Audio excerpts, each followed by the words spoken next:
श्री शिवाय नमस्तुभ्यम। हर हर महादेव। दोस्तों, आप सभी लोग जानते हैं कि 25 मई 2026 यानी सोमवार को पड़ रही है ज्येष्ठ अधिक मास महीने की दशमी तिथि। और दोस्तों, ये वो तिथि है जो ज्येष्ठ महीने में पड़ने वाली सबसे बड़ी तिथि है, क्योंकि यह सोमवार के दिन पड़ रही है। और इस दिन गंगा दशहरा का व्रत भी रखा जाएगा और इसी दिन किया गया एक दीपक और स्वास्तिक का उपाय कभी भी खाली नहीं जाता है और इसका बहुत ही बड़ा और विशेष महत्व होता है। पूज्य गुरु जी ने कहा है, अगर कभी भी मौका लग जाए और अधिक मास महीने की गंगा दशहरा सोमवार को पड़ जाए तो आप लोगों को एक दीपक और स्वास्तिक वाला उपाय तो अवश्य ही करना चाहिए और इन दोनों का संयोग बहुत ही कम आता है। और दोस्तों, पूज्य गुरु जी ने अपनी शिव महापुराण की कथा में बताया है, इस दिन आपको एक दीपक वाला उपाय तो अवश्य ही करना चाहिए, क्योंकि ऐसा दिन पूरे साल में सिर्फ एक ही बार आता है। और दोस्तों, आप सभी लोग जानते हो कि अधिक मास गंगा दशहरा का अगर सबसे बड़ा कोई उपाय है तो वो एक मुख्य द्वार दीपक वाला उपाय है। तो दोस्तों, इस सोमवार के दिन आप लोगों को इस एक मुख्य द्वार दीपक वाले उपाय को जरूर करना है। बहुत सारे लोग होंगे जिन लोगों ने इस उपाय को न किया हो, मतलब पूरा साल निकल गया और उन्होंने किसी भी दिन इस मुख्य द्वार दीपक वाले उपाय को न किया हो, पर दोस्तों आपके पास एक आखिरी मौका बचा हुआ है जो कि 25 मई के दिन है। तो इस दिन आप लोगों को इस वाले उपाय को जरूर कर लेना है। भले ही आपने पूरे साल भर इस उपाय को ना किया हो, पर अगर आपने इस अधिक मास महीने में पड़ने वाली गंगा दशहरा के दिन अगर इस वाले उपाय को कर लिया तो आपको इस उपाय को करने का वो फल मिलेगा जिसकी आपने कभी कल्पना भी नहीं करी होगी। इसीलिए आप लोग इस वाले उपाय को एक बार जरूर कर लेना, ताकि आप लोगों के हाथ से यह मौका ना जा सके और आपको इस उपाय को करने का फल मिल सके। दोस्तों, यह उपाय पंडित जी ने अपनी अभी की ही शिव महापुराण की कथा में बताया है, जिस उपाय को आज हम आपको बहुत अच्छे से समझाने वाले हैं। इस वीडियो को देखने के बाद इस उपाय को समझने के लिए आपको कोई और वीडियो को देखने की जरूरत नहीं पड़ेगी। तो चलिए दोस्तों, उपाय को शुरू करते हैं। देखिए, यह इस ज्येष्ठ महीने के सोमवार के दिन यह इतना खास होता है, इतना महत्वपूर्ण होता है।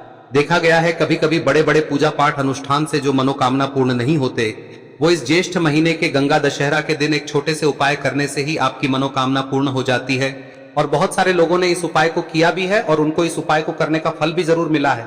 अगर आप लोग भी इस उपाय को सोमवार गंगा दशहरा के दिन करना चाहते हैं तो आप इस उपाय को पहले अच्छे से समझ लेना, सुन लेना, उसके बाद करना। आपको इस उपाय का फल जरूर मिलेगा। और इस उपाय को कर लेने से आपके घर में चाहे किसी भी प्रकार की दुख और समस्या क्यों ना चल रही हो, आपको उसका कारण भी नहीं पता है कि भाई ये समस्या किस कारण से चल रही है, उसका कुछ भी कारण हो सकता है, जैसे पितृदोष हो सकता है या किसी भी तरह का मंगल दोष भी हो सकता है। तो इस दिन आप लोगों को यह वाला उपाय कर लेना है। यह एक ऐसा उपाय है जिस उपाय को अगर किसी विशेष दिन पर किया जाए तो भाई उस विशेष दिन का जो है वह तो हमें मिलता ही मिलता है, पर हमने उस दिन पर इस उपाय को किया है तो हमें उससे भी बड़ा फल मिलता है और फल बहुत जल्दी मिलता है, क्योंकि आप इस उपाय को बहुत ही बड़े और विशेष दिन पर कर रहे हो। तो चलिए अब उपाय के बारे में बात करते हैं, लेकिन उससे पहले आप लोगों को यह जानना आवश्यक है कि आखिर यह उपाय किस समय करना है, किसको करना है और कैसे करना है।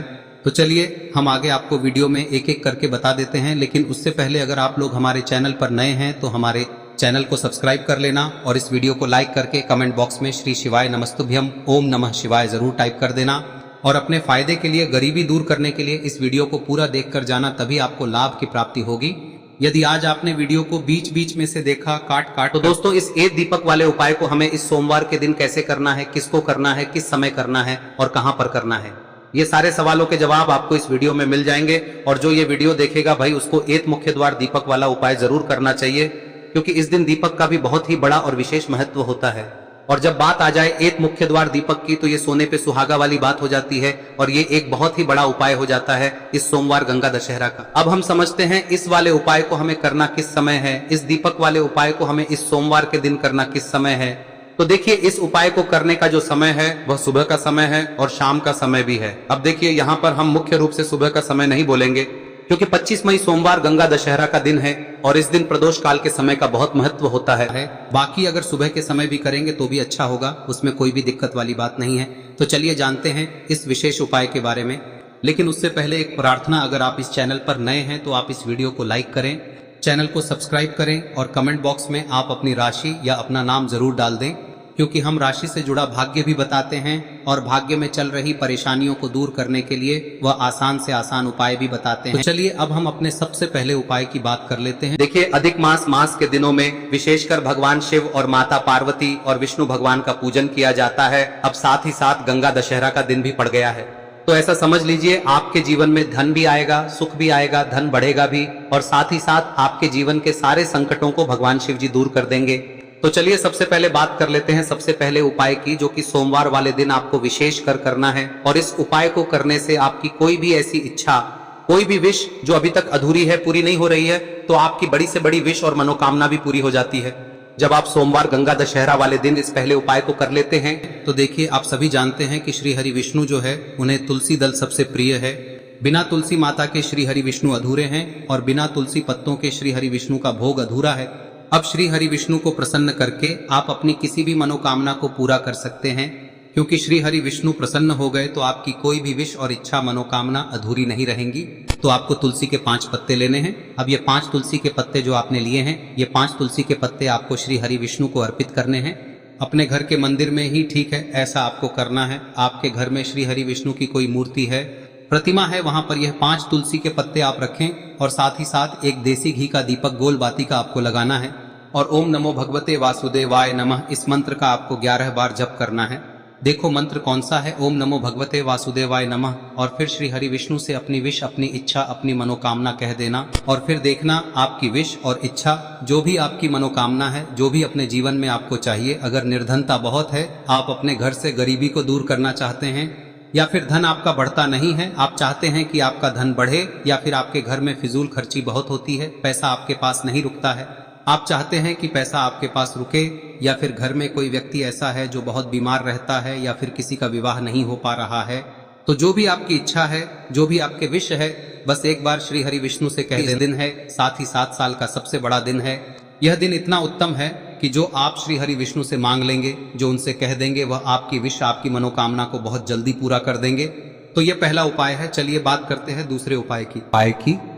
देखो, यदि आपके जीवन में आर्थिक संकट बहुत अधिक हो रहे हैं, धन की समस्या लगातार जीवन में बनी हुई है, एक एक रुपयों को प्राप्त करने के लिए आपको बहुत अधिक मेहनत कर रहे हैं, तो आज रात्रि में सोने से पहले आपको हो यह चमत्कारी दीपक का उपाय अवश्य करना है। या फिर यदि आपका जो व्यापार है, बिजनेस है, दुकान है, वह अच्छे से नहीं चल पा रही है, तो आज रात्रि में इस विशेष दीपक का उपाय आपको अवश्य करना चाहिए। देखो दोस्तों, दीपक हमारे घर में सभी नकारात्मक शक्ति को बाहर करता है। यह उपाय आपको साल में केवल 1 बार करने का ही मौका मिलता है। देखिए, इस उपाय के लिए आपको तुलसी जी की जो सूखी लकड़ी होती है उसे ले लेना है। देखिए दोस्तों, यदि आपके पास पुरानी तुलसी जी की लकड़ी है तो उसे आप ले सकते हैं, और यदि आपके घर में तुलसी जी जो लकड़ी है वह सूखी हुई है तो उसकी लकड़ी आप तोड़ के इस्तेमाल कर सकते हैं। लेकिन आपको ध्यान रखना है कि सूर्यास्त से पहले पहले ही आपको ये जो तुलसी जी की लकड़ी है इसे अवश्य ही तोड़ लेना है। तो इस उपाय के लिए आपको सबसे पहले तो एक मिट्टी का दीपक लेना होगा, चाहे तो आटे का दीपक भी ले सके, क्योंकि आटे का दीपक सभी दीपक में सर्वोत्तम माना गया है। इस दीपक के अंदर आपको शुद्ध घी का प्रयोग करना होगा, और इससे दीपक के अंदर आपने जो तुलसी जी की लकड़ी ली है उसे भी रख देना है। लेकिन ये जो तुलसी जी की लकड़ी है, इसमें आपको चारों तरफ अच्छे से घी लगा लेना है। देखिए, गुरुजी ने बताया है कि जो तुलसी जी की लकड़ी है, यदि आप उपाय करते हैं और बहुत ही शीघ्रता से जल जाती है, तो इसके लिए आपको एक कार्य करना है। आपको थोड़ी सी रुई ले लेनी है, और उस रुई को आपने जो तुलसी जी की लकड़ी ली है उस पर अच्छे से चारों तरफ लपेट देनी है। तुलसी जी की लकड़ी के ऊपर रुई लपेटने के बाद इसे आपको पूरा घी के अंदर डुबो लेना है। अब इसे आपको बाती के रूप में प्रयोग करना है। अब दोस्तों, इस दीपक को आपको प्रज्वलित कहां करना है? तो इस दीपक को आपको या तो भगवान विष्णु के सामने प्रज्वलित करना होगा, या फिर आपको भगवान श्री राम के सामने प्रज्वलित करना होगा, या फिर भगवान कृष्ण के सामने, यानी कि भगवान विष्णु के जो भी अवतार हैं उनके सामने आप ये दीपक प्रज्वलित कर सकते हैं। या फिर आप इस दीपक को माता तुलसी जी के सामने भी प्रज्वलित कर सकते हैं। पूज्य गुरु जी ने बताया है कि जो भी व्यक्ति इस प्रकार से तुलसी जी की डंडी से या दीपदान कर देता है, उसके जीवन में कभी भी धन की समस्या नहीं होती है।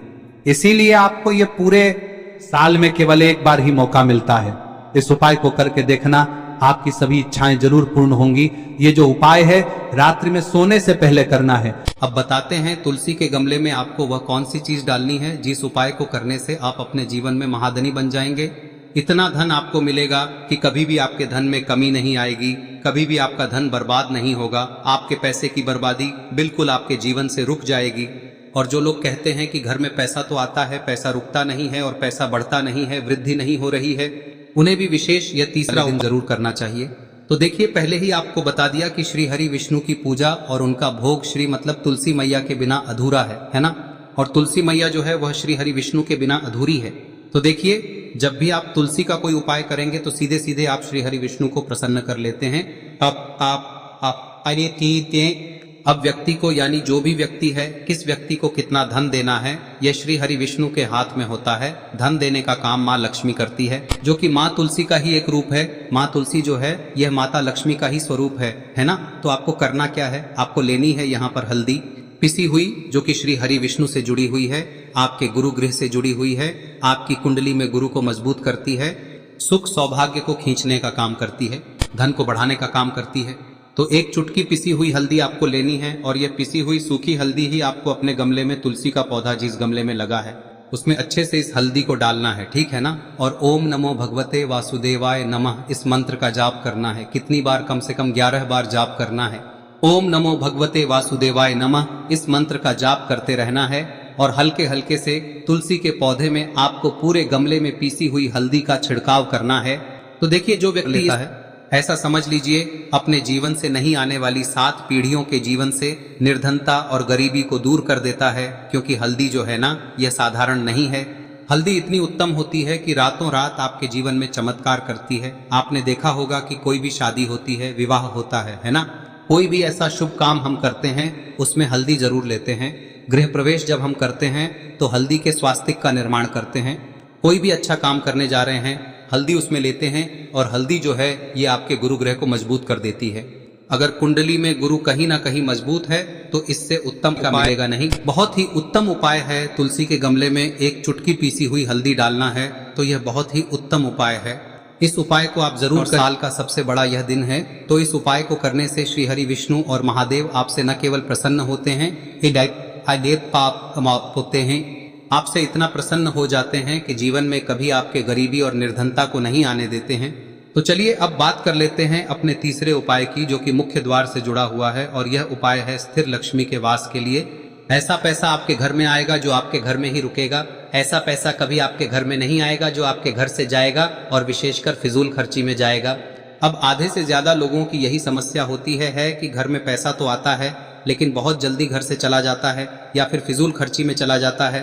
तो धन की बर्बादी जिन लोगों के घर में हो रही है उन्हें विशेषकर यह तीसरा उपाय करना है। या जिन लोगों के पास बिल्कुल पैसा आना बंद हो गया है, सर पर लगातार कर्जा बढ़ रहा है, उन्हें भी यह विशेष तीसरा उपाय करना है। तो देखिए, आपको फिर से क्या लेना है, हल्दी लेनी है पीसी हुई, जो कि श्री हरि विष्णु से ही जुड़ी हुई है ना। पीसी हुई हल्दी लेनी है और थोड़ा सा पानी डालकर उसका गाढ़ा गाढ़ा आपको पेस्ट बना लेना है। अब इसी हल्दी से आपको अपने घर में स्वास्तिक बनाने हैं।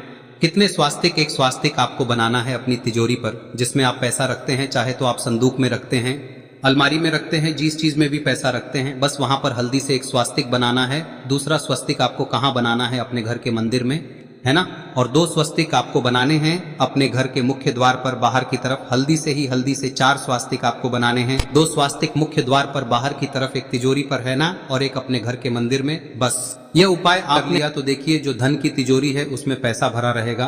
कभी भी धन की तिजोरी धन से खाली नहीं होगी, क्योंकि जहां पर हल्दी का स्वस्तिक एक होता है वहां कभी धन की कमी नहीं होती है।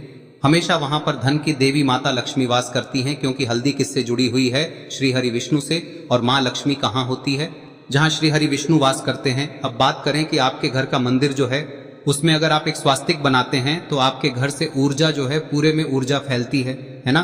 तो आपके घर में पॉजिटिव एनर्जी बढ़ती है, सकारात्मक ऊर्जा बढ़ाती है। जब आप अपने घर के मंदिर में हल्दी का स्वस्तिक बनाते हैं, आपके घर से बुरी शक्तियां, नेगेटिव एनर्जी जैसी चीजें बिल्कुल आपके घर में नहीं रुकती है। मुख्य द्वार तो इतना उत्तम होता है कि मुख्य द्वार से ही माँ लक्ष्मी की नजर सबसे पहले आपके मुख्य द्वार पर ही पड़ती है। और मुख्य द्वार पर अगर आपने हल्दी के स्वस्तिक बना दिए तो माँ लक्ष्मी देखते ही प्रसन्न हो जाती है, क्योंकि यह श्री हरि विष्णु से जुड़ी हुई है ना। और हल्दी के स्वास्तिक जहां पर जो व्यक्ति अपने घर के मुख्य द्वार पर बनाते हैं, ऐसा समझ लीजिए माँ लक्ष्मी उनके घर में वास करती ही करती है और कभी भी ऐसे घर को फिर छोड़कर नहीं जाती है। स्थिर लक्ष्मी का वास आपके घर में होगा। यह हल्दी के स्वास्थ्य दिन बहुत ही उत्तम है। साथ ही साथ कोशिश करें कि इस दिन गाय माता को हरी घास अवश्य खिलाएं। अगर आपको हमारी ये वीडियो पसंद आई हो तो हमारे इस वीडियो को लाइक करें, चैनल को सब्सक्राइब करें, कमेंट बॉक्स में लिखे हर हर महादेव, जय मां लक्ष्मी। अब बात करते हैं अगले उपाय की। हम सभी के घरों में माता तुलसी का पौधा अवश्य ही होता है। तो देखिए, हमें तुलसी जी के पौधे से सबसे पहले तो 3 पत्ते तोड़ने। देखो, एकादशी वाले दिन आपको तुलसी के पत्ते नहीं तोड़ने। तो देखिए, तुलसी जी के आपको 3 पत्ते तोड़ने लेने हैं। और इन तुलसी जी के पत्तों को तोड़ने के बाद आपको 1 चुटकी हल्दी भी अपने साथ में लेनी है। हल्दी के अंदर आपको जल मिलाकर के पेस्ट के रूप में तैयार करना है। और इसी के साथ में आपको एक दीपक भी लेना होगा। दीपक आप मिट्टी का भी ले सकते हैं, आटे का भी ले सकते हैं। और इस दीपक में आपको शुद्ध घी डाल के इसमें आपको लंबी रुई की बाती का प्रयोग करना है। देखिए दोस्तों, आपके पास 3 तुलसी जी के पत्ते हैं। तो पहला जो तुलसी जी का पत्ता है उस पर आपको सबसे पहले तो जो आपने हल्दी ली है उसकी एक बिंदी लगानी है। और पहला जो तुलसी जी का पत्ता है आपके घर में, भगवान विष्णु का चाहे कोई सा भी स्वरूप हो, चाहे लड्डू गोपाल जी का स्वरूप हो, या फिर भगवान कृष्ण की आपके मंदिर में प्रतिमा हो, या फिर भगवान श्री राम की प्रतिमाएं, उनके सामने आपको पहला तुलसी जी का पत्ता अर्पित करना है। अब देखिए दोस्तों, आपके पास जो 2 तुलसी जी के पत्ते हैं और आपके पास जो एक दीपक है, इन्हें आपको लेकर के पहुंचना है।